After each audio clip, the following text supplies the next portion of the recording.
Dejavu kali ini mengulas kisah santet, yaitu korban santet. Buat narasumber, nama dan tempat di sini kita samarkan karena narasumber tidak mau disebutkan. Dan inilah kisahnya.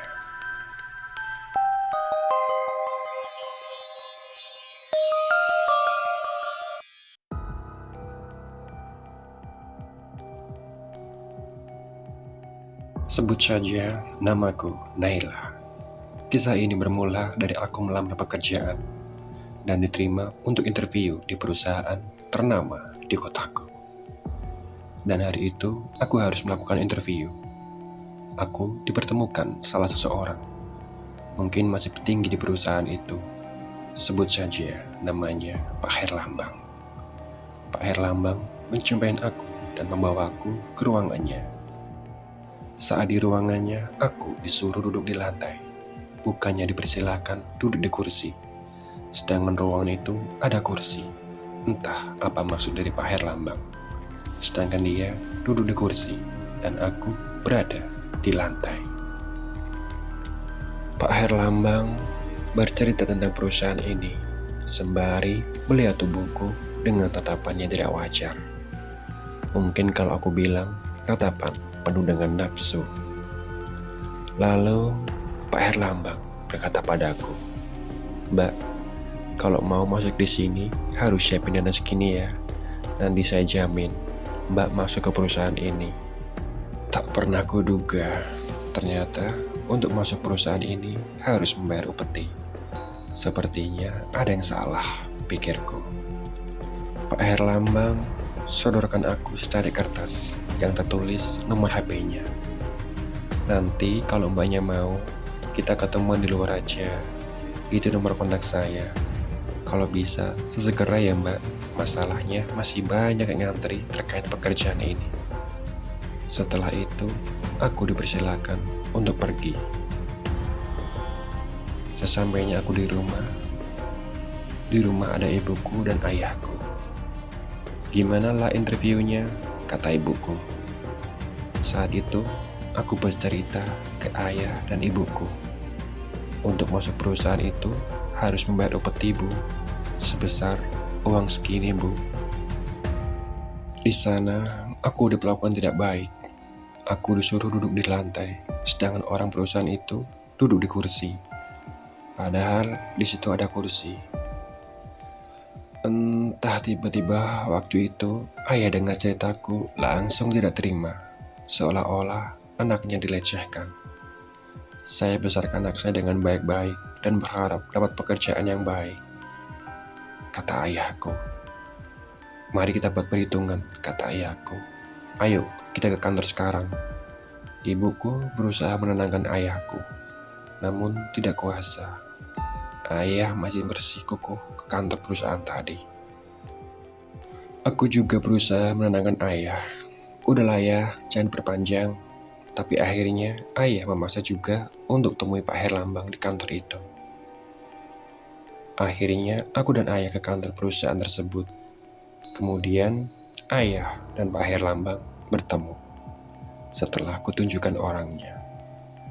Saat itu juga terjadi perkelahian ayah sama Pak Herlambang di kantor itu.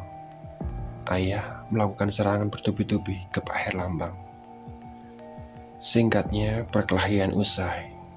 Dan ayah dibawa ke ruangan bersama aku untuk menyelesaikan permasalahannya bersama dengan orang-orang petinggi di perusahaan itu.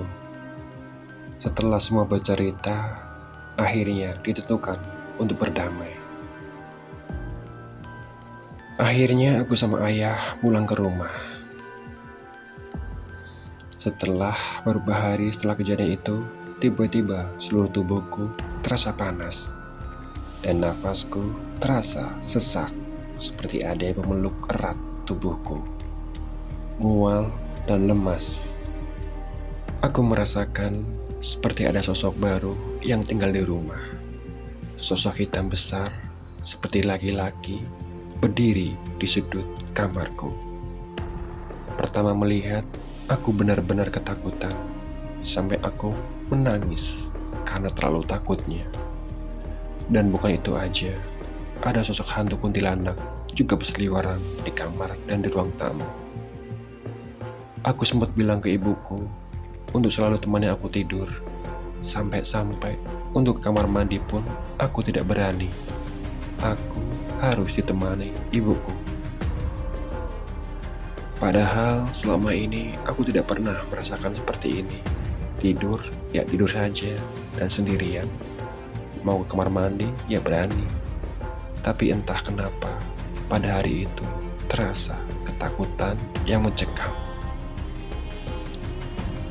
Panas tubuhku belum berangsur membaik. Akhirnya aku dibawa ke rumah sakit sama ayah dan ibuku. Hampir 1 minggu aku di rumah sakit. Karena panas dalam tubuhku sudah berangsur membaik, maka ayah dan ibuku membawaku pulang ke rumah. Kata dokter waktu itu didiagnosa gejala tipes. Aku di rumah hanya 4 hari. Kemudian setelah itu aku dibawa lagi ke rumah sakit. Sebenarnya selama 4 hari di rumah, kejadian itu seperti terulang kembali. Panas tubuhku kumat lagi dan sesak untuk bernafas. Dan penampakan sosok hitam besar lebih jelas dan bertahan lama dan semakin dekat. Aku di rumah sakit hampir 3 hari dan badanku sudah berangsur-angsur membaik lagi. Akhirnya aku dibawa pulang ke rumah. Ayahku di situ sudah mulai curiga. Akhirnya ayahku memanggil orang yang tahu keadaan anaknya dan rumah ini. Ada apa sebenarnya? Dipanggillah Mbah Harjo untuk datang ke rumah selaku ahli spiritual di kampungku. Dan akhirnya Mbah Harjo sampailah di rumah. Ayahku bercerita ke Mbah Harjo kejadian-kejadian yang aneh ini. Apa yang terjadi sama anakku, Mbah? Kata ayahku. Akhirnya Mbah Harjo melakukan ritual dengan doa-doanya. Setelah beberapa jam, akhirnya Mbah Harjo datang padaku. Aku diruqyah sama Mbah Harjo dengan doa-doanya. Ayahku bilang, "Mbah, ada apa dengan anakku ini? Ada yang aneh tidak, Mbah?" Setelah ritual rasa cukup, akhirnya Mbah Harjo cerita. Ini rumah, ada yang kirim. Sosoknya banyak sekali. Namun yang sering dilihat Naila benar hanya genderuwo dan kuntilanak. Kiriman ini dari orang yang kamu pukulin kemarin. Kiriman untuk mencelakai anakmu. Karena dia dipecat karena kasus kemarin. Dan dia punya keluarga dan anak. Di situ ayahku langsung tercengang. Bukannya kita sudah damai. Ternyata dia, Pak Herlambang, main belakang. Terus gimana ini, Mbah? Kata ayahku. Mbah Harjo sudah berusaha membersihkan rumah ini. Kemudian Mbah Harjo memberikan keris ke ayah. Keris itu bernama keris Singa Barong. Tak bermaksud apa-apa, hanya untuk buat jaga-jaga. Dan setelah ini, nanti kita lakukan syukuran bersama tetangga sekitar untuk membersihkan rumah ini dari gangguan yang tidak diinginkan, kata Mbah Harjo. Mbah Harjo kembalikan kiriman-kiriman itu ke dukunnya karena salah alamat. Keadaanku sudah mulai membaik setelah diruqyah dan melakukan syukuran di rumah. Setelah kejadian itu, aku kadang bisa melihat makhluk tak kasat mata.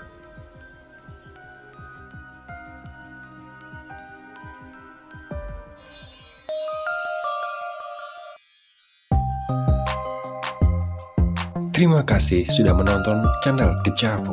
Apabila ada kata-kata yang kurang berkenan, Dejavu mohon maaf sebesar-besarnya. Dejavu merubah untuk lebih baik.